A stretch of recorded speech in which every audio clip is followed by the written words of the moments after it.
Hello, this is Gabriel. We're here together to discuss understanding and measuring engagement, motivation, and well-being of volunteers. This is a tutorial that's crafted for you if you are a volunteer coordinator working in a national society. This is the first of a series of 3 tutorials. The second will be about how you can use Moti and self-determination theory to measure and understand how motivated, engaged, and energetic people in your team of volunteers are. And then the third video is about how you can run a Moti exercise. So here we are. I work for the IFRC. Moti is a project that is co-piloted by the IFRC and the Swiss Red Cross with a very strong implication from the Lebanese Red Cross. So let's start with defining our terms here. What is motivation? Well, here you have a definition from Ryan and Deci, where basically a motivation is what gives you the energy to do something. So their definition is simple enough. A person who feels no impetus or inspiration to act is unmotivated, not motivated, whereas someone who is energized or activated toward an end is motivated.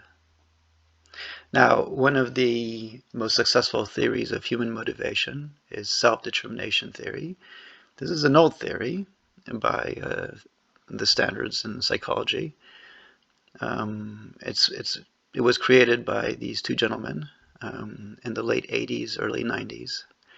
And it has created a whole cottage industry of scientific papers on motivation, management, well-being, etc.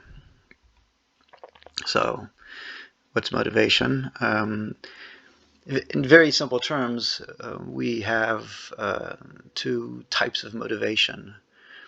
One, called intrinsic motivation, is when we do things just out of sheer enjoyment. We do it because we want to do it internally. We had a lot of that when we were kids and we played. And then as we grew into adults, we started discovering extrinsic motivation. And this is, when we do something for the external rewards, or again, fear of punishment. So I suppose we knew about extrinsic motivation when we had to clean our room as children. Not that we really enjoyed doing it, but there was the fear of punishment. Another example of extrinsic motivation is when you have to do your income tax returns. It's actually a little more complicated than that. There's a whole spectrum of different types of motivation, and you can locate these different types of motivation on a continuum that we would call the self-determination continuum. So basically here you have this axis. Towards the left you're not self-determined, towards the right you are self-determined. So intrinsic motivation is fully self-determined, so it's on the right. So I won't go into much details, but there's another way of saying this. It's that the more autonomous you are, the more likely you are to be intrinsically motivated, or at least highly motivated. And the more controlled you are, so the less self-determined you are, the more likely you will have a negative type of motivation. Then there's also the possibility of not being motivated at all. So that's what happens when you don't have the energy to get out of bed. So intrinsic motivation, this is the ideal form of motivation. You would dream of having all your volunteers being intrinsically motivated. Now, they are volunteering because there's an inherent satisfaction to the activity that they engage in as volunteers. They're interested in the volunteering. They're interested in the Red Cross and the mission and the project. They actually enjoy being with other volunteers and with the people who benefit from their services. Then, you have different types of positive, more autonomous, self-determined motivation. So I won't go into detail here. Now let's just remind ourselves that we have it here in red, when you're fully controlled. So this is about compliance. It's about being concerned about being punished or sanctioned if you don't get something done. This is when we do not enjoy our work, but we still go to work because we need the salary, but also we're just afraid of the consequences if we quit our job. So we have a motivation also. Now, the thing to remember in all this is that you don't want to be controlled. You want to be self-determined. So this is an opportunity for me to ask you to reflect on what that means for you at a more personal level. It's much easier to connect and to understand self-determination theory when we connect it with our own personal experience. So I'm going to ask you to take a few minutes to try to remember the last time you felt controlled. The last time you had to do something that you didn't really want to do, but you sort of had to. And try to remember what it felt like. How did you feel? And sort of try to locate this in the general context of where you were at that time and what was the situation. And why did you feel controlled? And, try to assess the degree of self-determination that was involved. I mean, how much control did you actually feel? How much of it was of your own choice? And perhaps more importantly, could you have been better motivated? Would there have been a way to have accomplished that same task without feeling controlled? Would there have been a way of making this task more enjoyable, more interesting?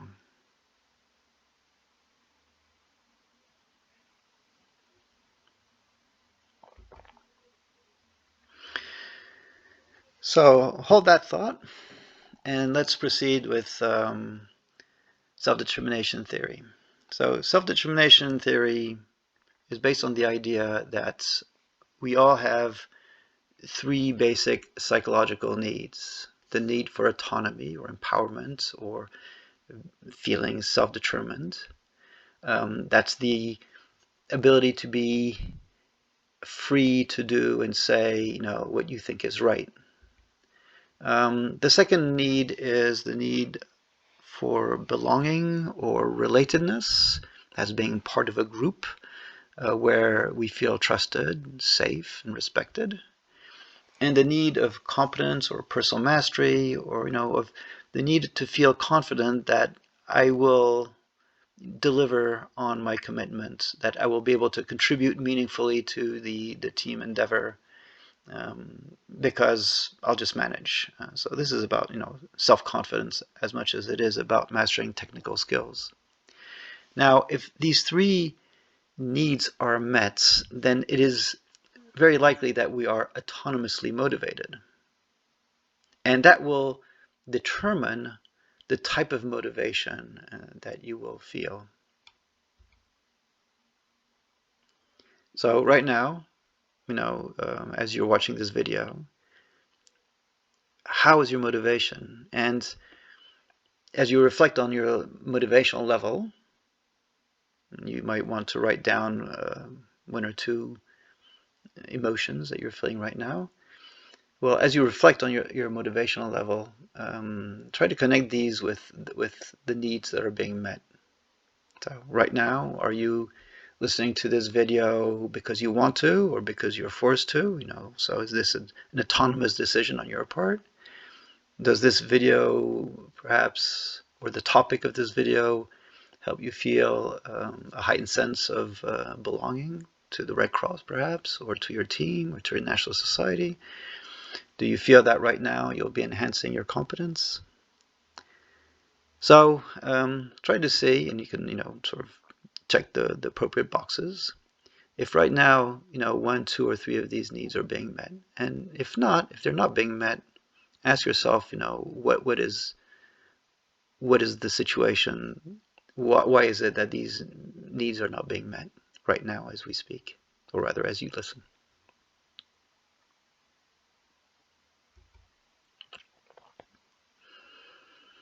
So there's no need for you to go in depth into all the subtleties of self-determination. There's just one thing that we need to take away from self-determination theory when we consider the motivation of volunteers, and that is control, autonomy. Think of this axis. The more you control volunteers, the less likely they will be motivated. The more autonomy you give them, and that's autonomy framed by the mission, the rules, and the regulations. It's not about total freedom. The more they have a say in the way they will carry out their tasks, the more likely they will feel autonomous, the more likely they will be intrinsically motivated, or at least have a good level of motivation. So self-determination theory is a theory. So a theory is not theoretical. Theory is something that helps you predict a result. A theory is an explanation. So here self-determination theory helps you understand and predict a large range of motivational outcomes. So as you work with volunteers, you will notice their behavior. You will probably intuitively sense their level of motivation. But here, self-determination theory provides you with a tool that allows you to drill down the reasons why your volunteers might be motivated or not motivated. And those are those three needs. So when a volunteer feels autonomous, when a volunteer feels autonomous and belonging to the team, and is confident that they can achieve the goal that has been assigned to them. So if a volunteer simultaneously feels autonomous, belonging, and competence, when those three needs are met, then it is very likely that that same volunteer will feel fulfilled by their volunteering activity, will be fully engaged in that activity and ask questions and try to improve the activities. It is more likely that that volunteer will actually identify with the team's values and have a feeling of trust and of psychological safety. It is more likely that that volunteer will want to continue volunteering next year or the year after. It is more likely that the volunteer will say that they share the same values as the team and as the Red Cross. And very important, it will be more likely that your volunteer will be mentally healthy, will be energetic.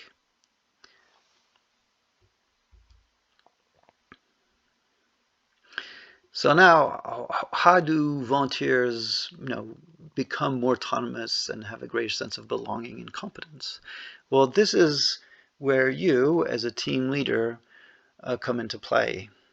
So self-determination theory says that certain type of leaders create the conditions for the teams to feel more autonomous, more related, and more competent.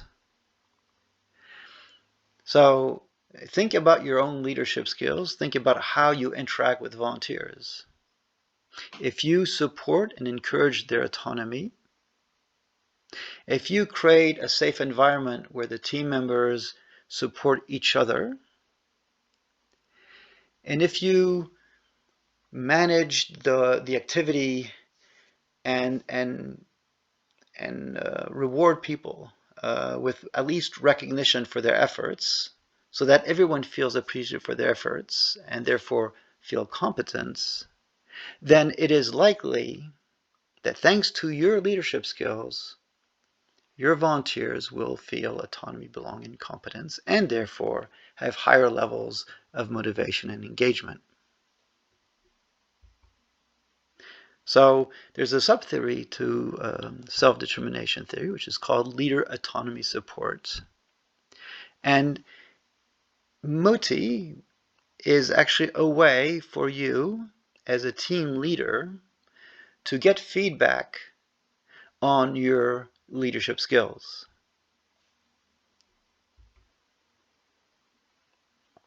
So let's have a closer look at these motivational outcomes. So, as we said, your leadership and the general management of your national society can either satisfy or frustrate those three basic psychological needs.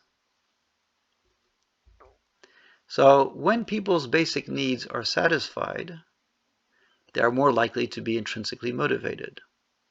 They will enjoy and be fulfilled by their volunteering activity. Now, sometimes it's a little difficult. Sometimes, there's some chores to be done. And so there are ways to motivate people, including volunteers, by other things than just the enjoyment of the activity. And so we call these, returns, rewards, recognitions, opportunities. So a return, would be, some financial compensation or incentive. A reward can be a gift. Recognition would be, praise for work well done, or at least, constructive feedback on how to improve. Opportunities are things like the opportunity to network or to learn new skills. Now, when the basic needs are being frustrated, then motivation goes down drastically and you end up being amotivated. So this is when you do not get out of bed. So a volunteer that does not get out of bed is a volunteer that drops out of the activity. It's a volunteer that you will lose. So you don't want to reach that point. When you feel that volunteers have very low motivation, that's one step away from being amotivated, from quitting. So you want to keep your volunteers intrinsically motivated, or at least provide enough extrinsic motivations to keep them interested and active and engaged in their volunteering activity. But that's not all. In the humanitarian sector, it is actually easy for volunteers to get caught up with the mission and be so engaged that they forget their own well-being. And if they're in a situation of crisis, if they're dealing with an emergency, with big relief operation, where they see people suffering, they will keep on going. They will not give up. They will go beyond their own physical means, and they might be actually controlled by their sense of guilt of not being able to help and save other people.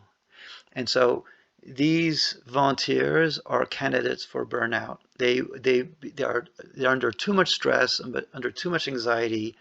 Without even knowing it, they can burn out. And so it's your duty as a team lead, especially in emergency operations or in times of crisis, to keep an eye open for symptoms of burnout or stress. So here we see that self-determination theory explains a whole range of motivational outcomes, from intrinsic motivation, which is the optimal outcome, what we are all striving for, to mental and emotional distress. So you've understood it by now, I think. Good leaders satisfy people's basic psychological needs and thereby support their well-being. So you, as a volunteer coordinator, your job is to nurture your volunteer's sense of autonomy, belonging, and competence for a number of reasons, right? You want them to be fully engaged and motivated, so that way your project or your service is successful, it's well run, but also because you want volunteers to be well. Because if volunteers are well, if they're thriving, if they're energetic, if they enjoy their work, they will bring on more volunteers. So not only are you not worried about retaining volunteers that might leave, but you are actually creating the conditions to recruit more volunteers. So if you're interested, we have many resources for you. First of all, I want you to be conscious that I'm not making anything up here. This is science. This is self-determination theory. There are hundreds and hundreds of peer-reviewed papers with very interesting studies. I've selected here a half a dozen for you. If you go on the Moti portal, you will find more resources, and I'm always available to provide more information for you. So the next video is about how you use the Moti app to measure and understand engagement, motivation, well-being in your team. See you then. Bye-bye.